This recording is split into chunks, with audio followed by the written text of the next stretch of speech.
You know, I've heard some people say, oh, this is Marvel's first female lead, it's gonna be great! Unfortunately, those people seem to forget that this is actually not Marvel's first female lead. Yeah. Remember?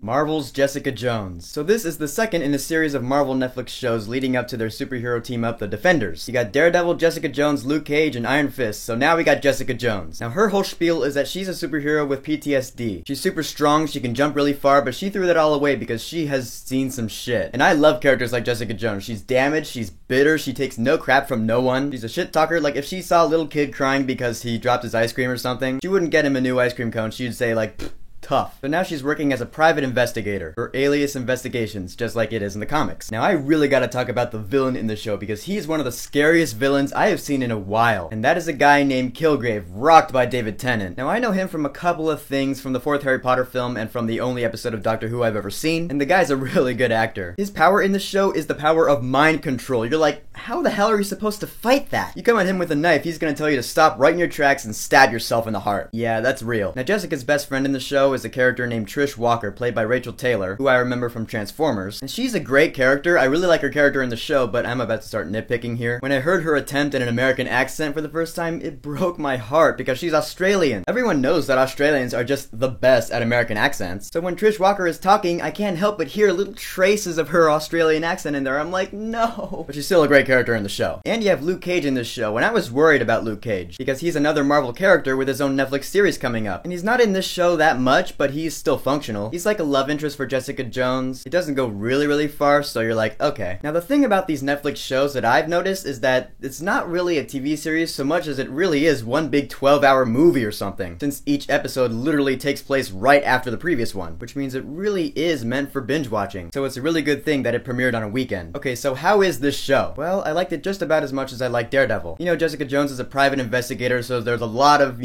crime stuff going on. That sounded really kind of stupid coming out of my mouth. You know, like the first few episodes, they're the build-up, they're building up the characters and the environment. The show doesn't really pick up until like halfway through, like episode 7. That's when we get some serious interaction between Jessica Jones and Kilgrave. And from there, the show just holds you until the end. I love the dialogue between Jessica Jones and Kilgrave. It's awesome. You can tell they have a history, and Kilgrave has this really like specific goal thing that he wants, and he's really just messing with Jessica Jones until he gets it. He's having people commit murder, commit suicide, and Jessica really kind of feels that the burden's all on her. Makes for some really psychological, emotional shit. Gets in your head, you know? And like Daredevil, this show also has those moments of, ugh, that is gross. I do not want to see that. Yeah, lots and lots of red. In fact, I might go so far as to say it has more blood than Daredevil did. In Daredevil, someone had his head squashed by a car door, and in Jessica Jones, you see someone taking a severed arm to a blender, among other things. I don't know what it is about these Netflix shows. They really want to show you everything. If you're really sensitive to that kind of stuff, this might not be your thing. I'm saying that because I'm really sensitive to that stuff. I had to shield my eyes a couple times, especially toward the end. And one of the things I took away from the show is that people are just really shitty. I don't really believe that, but I think that's the main message that the show is trying to get across. I mean, the show gets really depressing, especially towards the end. You know, the show does what Daredevil did, was that it made it dark in the sense that it's real. It's not just dark because it has to be dark, but the show gets so real that it just gets depressing. And that being said, the show also has a lot of humor. I mean, it's not a comedy show, but it still had moments that made me laugh. Really clever dialogue and all that. There's no real comic relief character in the show, so any humor that came from the show just came from really clever dialogue. And the ending of the show kind of reminded me of the ending to The Dark Knight. The same kind of morals and lessons that it teaches. That's just me though, it just reminded me of The Dark Knight. Of course, that's not a bad thing. So Jessica Jones had great acting, Kristen Ritter kills it as the main character, David Tennant kills it as the villain. It did slow down quite a few times like Daredevil did. It was bloody, it was gross, it was real, it was clever, and I liked the music too. I really like the opening credits sequence. If you're a Marvel fan and you don't mind gore, then you'll like this show. And yeah, it does have little tiny references to the bigger MCU, but just like Daredevil, it's not the big MCU show. This is really Jessica Jones' world, and it's all about her, and I'm really looking forward to seeing how she ties in with the Defenders. So Marvel's Jessica Jones, have you watched it? What did you think about it? Whatever you think, go ahead and leave a comment, and